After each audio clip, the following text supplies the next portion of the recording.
সপ্তম প্রশ্নটি লক্ষ্য করো, কোন এবিসি এর পরিকেন্দ্র ও, এখানে কোন এবিসি হবে না, হবে ত্রিভুজ এবিসি। ত্রিভুজ এবিসি এর পরিকেন্দ্র ও এবং কোন বিএসি ইকুয়াল 65 ডিগ্রি হলে কোন ওবিসি এর মান কত? ত্রিভুজ এ বি সি এর পরিকেন্দ্র ও এবং কোন বিএসি অর্থাৎ এবিসি ত্রিভুজের এ কোণ 65 ডিগ্রি হলে কোন ওবিসি এর মান নির্ণয় করতে হবে। ওসি যুক্ত করা হলো, কোন ওবিসি ইকুয়াল কোন ওসি বি। ত্রিভুজ বিওসি এর ওবি ইকুয়াল ওসি, কারণ এরা একই বৃত্তের ব্যাসার্ধ, তাই বি কোণ সমান সি কোণ। তাহলে ওই কোণ দুটির প্রতিটির মান হবে হাফ অফ ওই কোণ দুটির সমষ্টি, কোণ ওবিসি যোগ কোণ ওসিবি। আবার ত্রিভুজ বিওসি থেকে পাই বি কোণ সি কোণের সমষ্টি ত্রিভুজের তিনটি কোণের সমষ্টি মাইনাস ও কোণের মান, অর্থাৎ হাফ অফ 180 ডিগ্রি মাইনাস কোণ বিওসি। ত্রিভুজ বিওসি থেকে পাই equal half of 180 degree equal 90 degree minus half of কোণ বিওসি। ও ত্রিভুজ এবিসি এর পরিকেন্দ্র, সুতরাং কোণ বিওসি কেন্দ্রস্থ কোণ এবং কোণ বিএসি বৃত্তস্থ কোণ, যারা একই বৃত্তচাপের উপর অবস্থিত। তাই হাফ অফ কোণ বিওসি অর্থাৎ কেন্দ্রস্থ কোণের অর্ধেক ইকুয়াল বৃত্তস্থ কোণ, 90 ডিগ্রি মাইনাস কোণ বিএসি এর মান 65 ডিগ্রি প্রদত্ত, 65 ডিগ্রি ইকুয়াল 25 ডিগ্রি। ত্রিভুজ এবিসি এর পরিকেন্দ্র ও স্পষ্টতই পরিবৃত্তের বিসি বৃত্তচাপের দ্বারা গঠিত। কেন্দ্রস্থ কোণ বিওসি, বৃত্তস্থ কোণ বিএসি। যেহেতু কেন্দ্রস্থ কোণ বৃত্তস্থ কোণের দ্বিগুণ, সুতরাং কোণ বিওসি এর মান হবে 2 × 65 ডিগ্রি ইকুয়াল 130 ডিগ্রি। ত্রিভুজ বিওসি এর ওবি সমান ওসি, অতএব বি কোণ সমান সি কোণ। তাহলে বি কোণের মান হবে ত্রিভুজের তিনটি কোণের সমষ্টি 180 ডিগ্রি মাইনাস ও কোণ 130 ডিগ্রি এর অর্ধেক ইকুয়াল 50 ডিগ্রি এর অর্ধেক ইকুয়াল 25 ডিগ্রি। এভাবে আমরা নির্ণয় করতে পারি।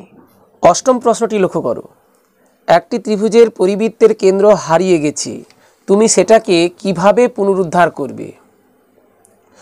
নবম শ্রেণীতে সমবিন্দু সংক্রান্ত উপপাদ্যে আমরা জেনেছি যে কোনো ত্রিভুজের বাহুগুলির লম্ব সমদ্বিখণ্ডক ত্রয় সমবিন্দু, এবং দশম শ্রেণীতে এই পদ্ধতি কাজে লাগিয়ে পরিবৃত্ত অঙ্কন করেছি।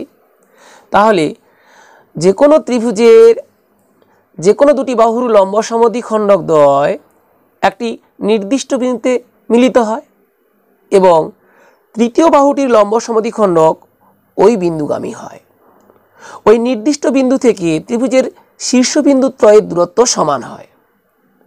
ওই নির্দিষ্ট বিন্দুকে কেন্দ্র করে ওই বিন্দু থেকে যে কোনো একটি শীর্ষবিন্দুর দূরত্ব ব্যাসার্ধ ধরে বৃত্ত অঙ্কন করলে বৃত্তটির পরিধির ওপর ত্রিভুজের শীর্ষবিন্দুগুলি থাকে। ওই বৃত্তকে বলা হয় পরিবৃত্ত এবং বৃত্তটির কেন্দ্রকে বলা হয় পরিকেন্দ্র।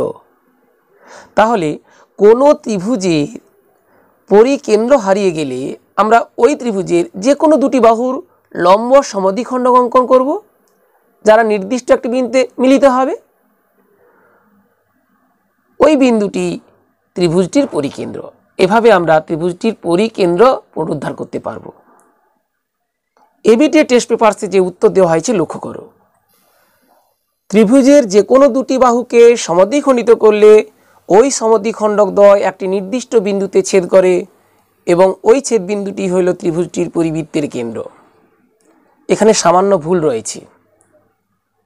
আমরা জানি দ্বিখণ্ডক, সমদ্বিখণ্ডক, লম্ব সমদ্বিখণ্ডক তিনটি সমার্থক নয়।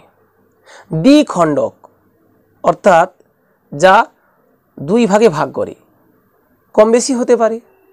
সমদ্বিখণ্ডক যা সমান দুই ভাগে ভাগ করে। আর লম্ব সমদ্বিখণ্ডক যা সমান দুই ভাগে ভাগ করে এবং লম্ব হয়।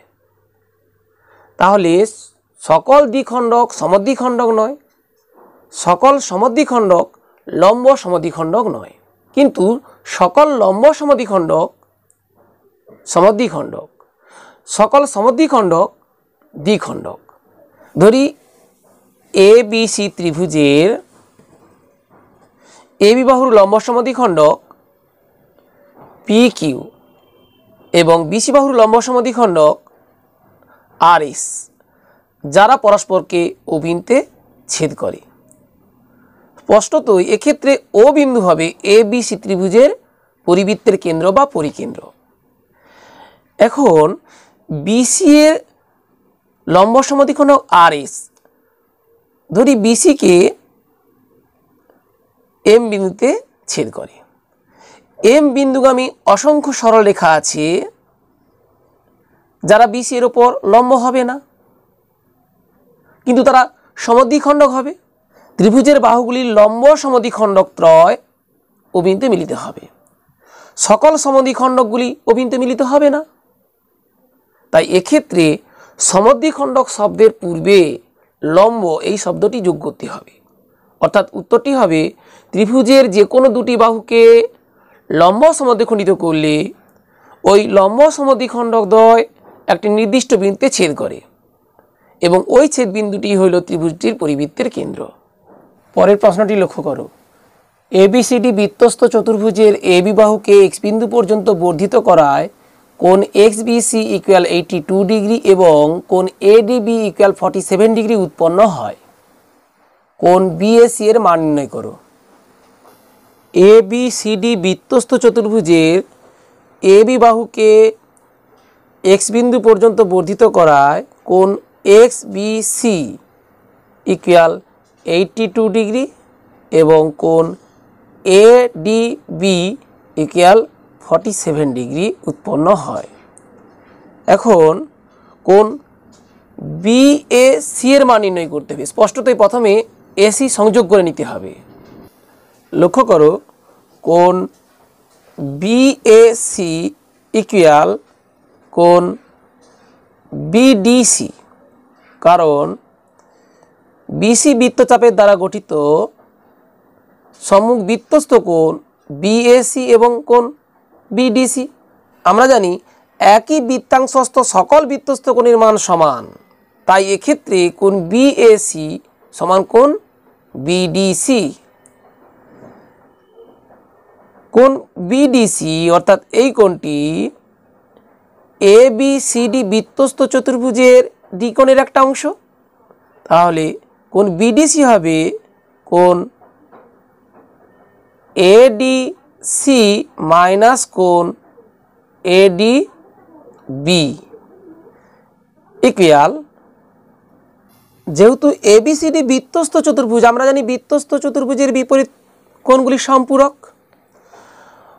অতএব কোণ ADC ইকুয়াল 180 ডিগ্রি মাইনাস কোণ ABC। তাহলে কোণ ADC এর পরিবর্তে আমরা লিখতে পারি 180 ডিগ্রি মাইনাস কোণ ABC মাইনাস কোণ ADB।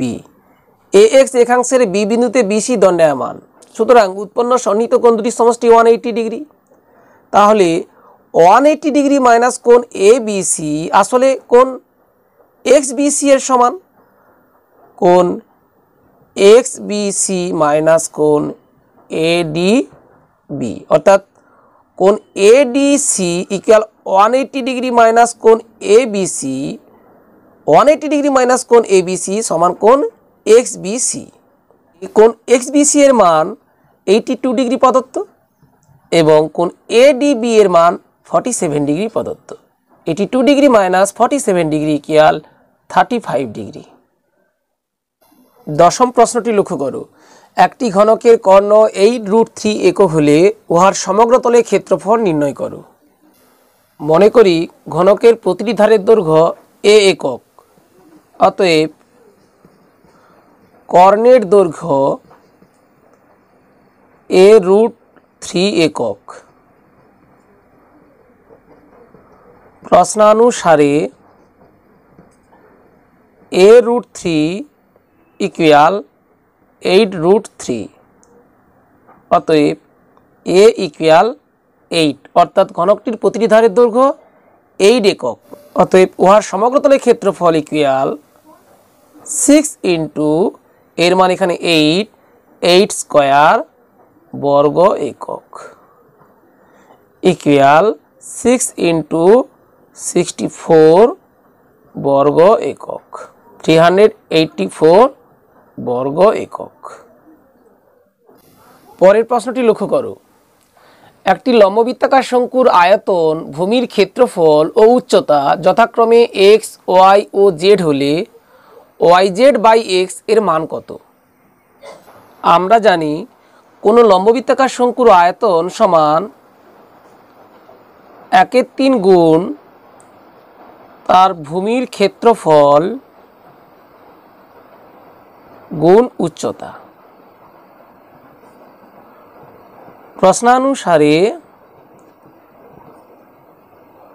তাহলে এক্ষেত্রে আয়তন x ইকুয়াল 1/3 ইন্টু ভূমির ক্ষেত্রফল y ইন্টু উচ্চতা z, বা yz equal 3 into x 3x, বা yz/x ইকুয়াল 3, অতএব নির্ণীয় মান 3। পরের প্রশ্নটি লক্ষ্য করো, একটি চামড়ার বলে 5544 বর্গ সেমি চামড়া আছে, বলটির ব্যাস কত? মনে করি বলটির ব্যাসার্ধ r সেমি। প্রশ্নানুসারে 4 ইন্টু পাই এর স্থূলমান 22/7 ইন্টু r স্কয়ার ইকুয়াল 5544, বা r square equal 5544 into 7 divided by 4 into 22। প্রথমে আমরা লবহরকে 4 দিয়ে ভাগ করি, এরপর 1386 গুণ 7 ডিভাইডেড বাই 22, লবহরকে 2 দিয়ে ভাগ করি, 11 দিয়ে ভাগ করি, 6 3। তাহলে আমরা পাচ্ছি r square equal 63 into 7, 63 equal 9 into 7, তাহলে 9 into 7 into 7 equal 3 square into 7 square, অতএব r ইকুয়াল 3 ইন্টু 7। এক্ষেত্রে আমরা প্লাস মাইনাস লিখব না, কারণ আমরা জানি radius always greater than 0, equal 21, অতএব 2r ইকুয়াল 2 ইন্টু 21 ইকুয়াল 42, অতএব বলটির ব্যাস 42 সেমি। প্রিয় শিক্ষার্থীরা, আশা করি এই পর্বের প্রতিটি সমস্যার সমাধান কৌশল বুঝতে পেরেছো। বুঝতে কোনো সমস্যা হলে কমেন্টসে জানাও এবং পরবর্তী পর্বের নোটিফিকেশন পাওয়ার জন্য চ্যানেলে প্রথম হলে চ্যানেলটি সাবস্ক্রাইব করে পাশে থাকা বেল আইকনটি প্রেস করো।